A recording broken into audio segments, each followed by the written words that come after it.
पिता एव पुत्रो जायते, पिता ही पुत्र बनकर के पैदा होता है, उसी का नाम डीएनए है। डी का मतलब हुआ दादा, एन का मतलब हुआ नाना, और ए का मतलब हुआ आत्मा। तो मेरे शरीर में दो चैनल हैं, एक मैटरनल चैनल, एक पैटर्नल चैनल। एक पिता का रक्त संबंध और एक माता का दुग्ध संबंध। रक्त संबंध लाल रंग खून का, जिसको हम आरबीसी कहते हैं, और श्वेत रक्त कण, जिसको हम डब्ल्यूबीसी कहते हैं, ये हमारे शरीर के अंदर हैं। जब तक मैं जीवित रहूंगा तब तक मैं अपने पितरों का श्राद्ध करूंगा। इसलिए हमारा सनातन धर्म कहता है कि पिता ददाति पुत्रान, पिता पुत्र देता है और दादा पौत्र देता है और परदादा सुख संपत्ति देते हैं।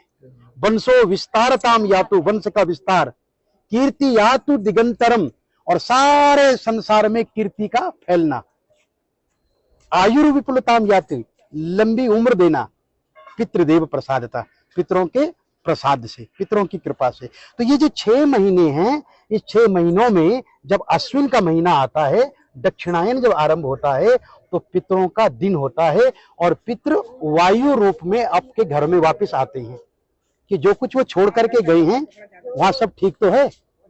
मैंने जो संपत्ति छोड़ी है उस संपत्ति में मेरे बच्चे मिल बांट करके खा रहे हैं या नहीं, अरे मेरे लिए कुछ दे रहे हैं या नहीं, मुझे स्मरण कर रहे हैं, तो वायु रूप में आते हैं।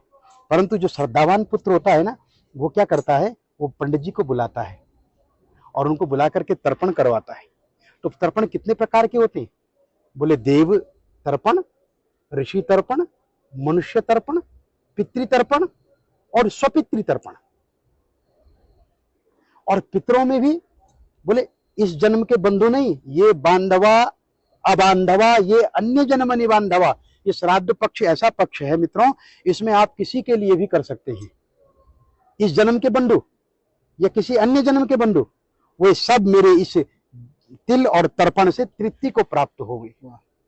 दूसरा इसका बड़ा सुंदर मंत्र है जो सार्वभौमिक मंत्र है कि नरकेशु समस्तेषु यातनासु च ये स्थिता, नरक में फंसे हुए मेरे जो पूर्वज हैं, किन्हीं कारणों से नरक से नहीं निकल पाए हैं, तो आज जो मैं ये तर्पण कर रहा हूं ना, मैं यमराज से प्रार्थना करता हूं कि वो उन्हें नरक से निकाल दें, उन्हें रिलीज कर दें, छोड़ दें। इसलिए यम तर्पण भी होता है। यमाय धर्मराजाय मृतवे चांतकाय च वैवस्वत कालाय सर्वदेवक्षाय च औदुंबराय ददनाय नीलाय परमेष्ठिने विरकोदराय चित्राय चित्रगुप्ताय ते नमः। चित्रगुप्त को भी प्रणाम करता हूं कि वो उनकी लाइफ डायरी में से उनका पाप निकाल करके और उन्हें आज मुक्त कर दे। ये पितृ तर्पण है। अपने पितरों को, दूसरे के पितरों को, सर्व पितरों को मुक्ति देने का कार्य ब्राह्मण करता है। आज हम लोग यहाँ पर नारायण की पूजा कर रहे हैं।